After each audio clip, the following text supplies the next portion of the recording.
Welcome back. బంగారం వెండి ధరలు ఒకరోజు ముందుకు మరో రోజు వెనక్కి అన్నట్టు పిచ్చిలేపుతున్నాయి. కొందామా ఆగుదామా అని అందరిలో సందిగ్ధం. భారీగా పెరిగిన సమయంలో చాలా మంది ఎంటర్ అయ్యారు. ట్రేడింగ్ లో కావచ్చు, ఫిజికల్ గా కావచ్చు, బంగారం వెండిలోకి ఎంటర్ అయ్యారు. కట్ చేస్తే కొన్నాళ్ళు ధరలు దిగి వస్తున్నట్టే కనిపిస్తున్నా మధ్య మధ్యలో మళ్లీ పెరుగుతున్నాయి. బంగారం వెండి ధరలు భవిష్యత్తులో ఎలా ఉండబోతున్నాయి? ధరలు భారీగా పతనం అవుతాయా? ఇక్కడి నుంచి పైకి పెరుగుతాయా? బంగారం వెండి ధరల్ని డిసైడ్ చేస్తున్న అంశాలేంటి?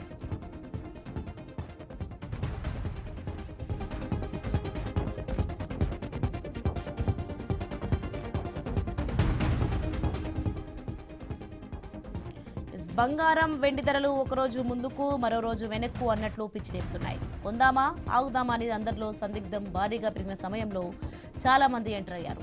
ట్రేడింగ్ లో కావచ్చు, ఫిజికల్ గా కావచ్చు, బంగారం వెండిలోకి ఎంటర్ అయ్యారు. కట్ చేస్తే కొన్నాళ్ళు ధరలు దిగి వస్తున్నట్టే కనిపిస్తున్నా మధ్య మధ్యలో మళ్లీ పెరుగుతున్నాయి. బంగారం వెండి ధరలు భవిష్యత్తులో ఎలా ఉండబోతున్నాయి? ధరలు భారీగా పతనమవుతాయా? ఇక్కడి నుంచి పైకి పెరుగుతాయా? బంగారం వెండి ధరల్ని డిసైడ్ చేస్తున్న అంశాలేంటి?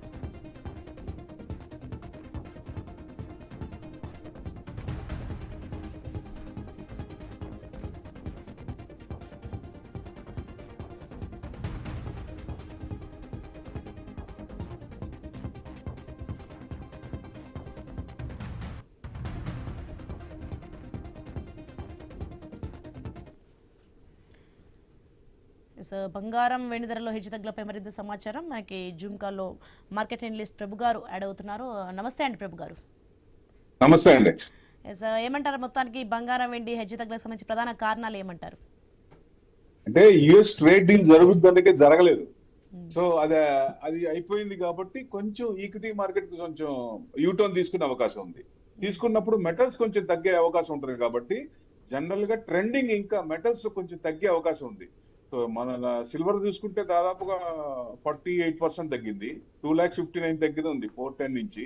సో అంతకంటే తగ్గచ్చా అంటే ఇంకో కొంచెం ఛాన్సెస్ ఉన్నాయి. లోవర్ లెవెల్స్ అంటే సపోర్ట్ లెవెల్స్ కిందకు ఉన్నాయి. సో ఇది మారినాయి కాబట్టి అవి దాదాపుగా 2 lakhs వరకు 194 వరకు రావచ్చు. Chances are there. అక్కడ వరకు వచ్చి మళ్ళీ సపోర్ట్ తీసుకునే అక్కడి నుంచి సపోర్ట్ తీసుకోవచ్చు.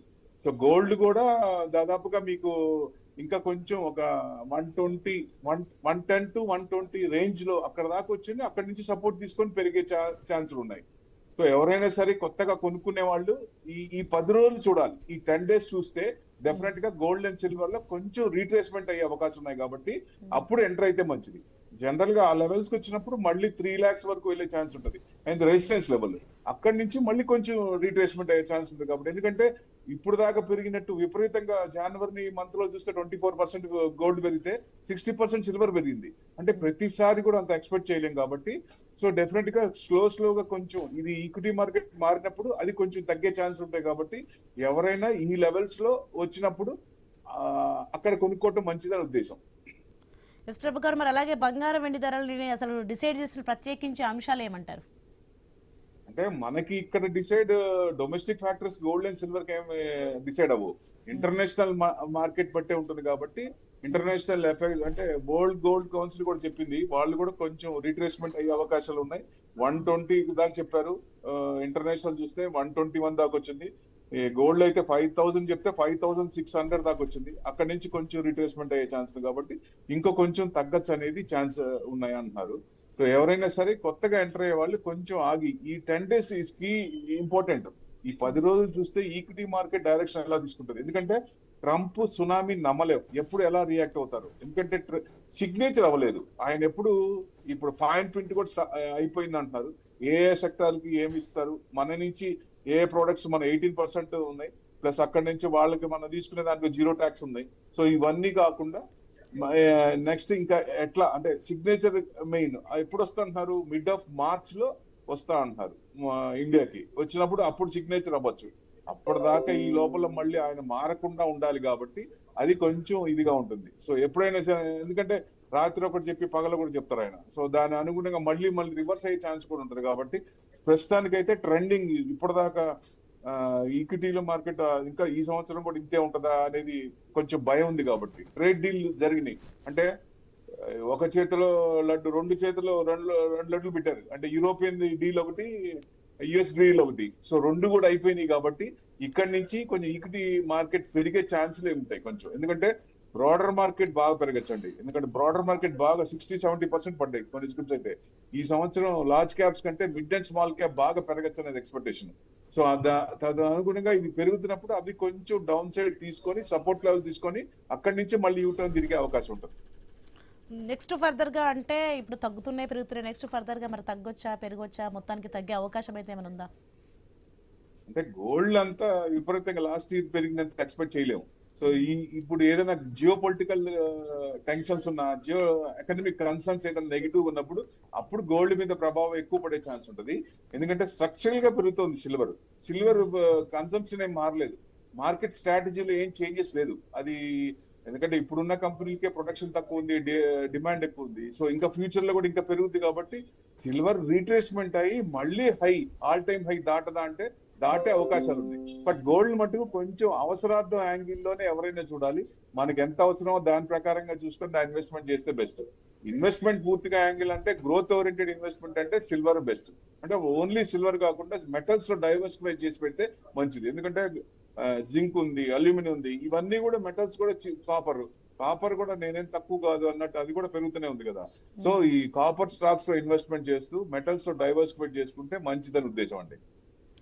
అయితే బంగారం కొనడానికి అయితే ఇది మంచి సమయం కాదంటారు, నెక్స్ట్ ఫర్దర్ గా కొన్ని డేస్ ఆగాలంటారు. 10 days, ఈ 10 days వాచ్ చేయమంటా నేను.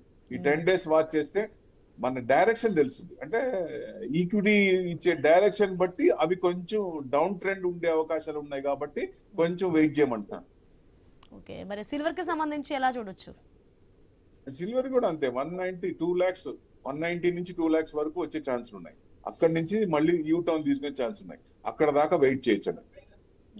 అసలు బంగారం ధరల ఊగిసలాట వెనుక ఉన్న అసలు ఆర్థిక కారణాలు ఏమనుకోవచ్చు, అసలు ఏంటి అసలు?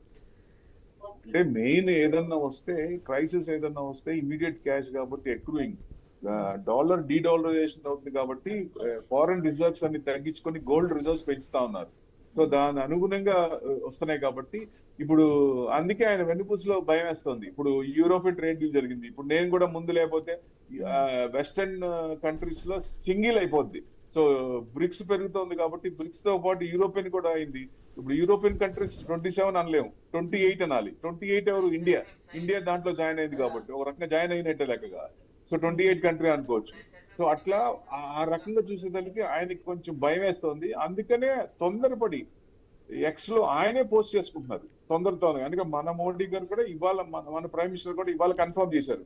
ఇవాళ కన్ఫర్మ్ చేసి ఫైన్ ప్రింట్ వచ్చింది సెక్టర్స్ అని. సిగ్నేచర్ మటుకు మార్చ్ మిడ్ ఆఫ్ మార్చ్ లో చేస్తా ఉంటున్నారు. ప్లస్ ఇంప్లిమెంటేషన్ ఎప్పుడు ఇవాళ నుంచేనండి. ఇంప్లిమెంటేషన్ మటుకు ఇవాళ నుంచే అమల్లోకి వస్తుంది 18% అనేది చెప్తున్నారు. అది మంచిదే కదా మనకు కూడా. సో దాని అనుగుణంగా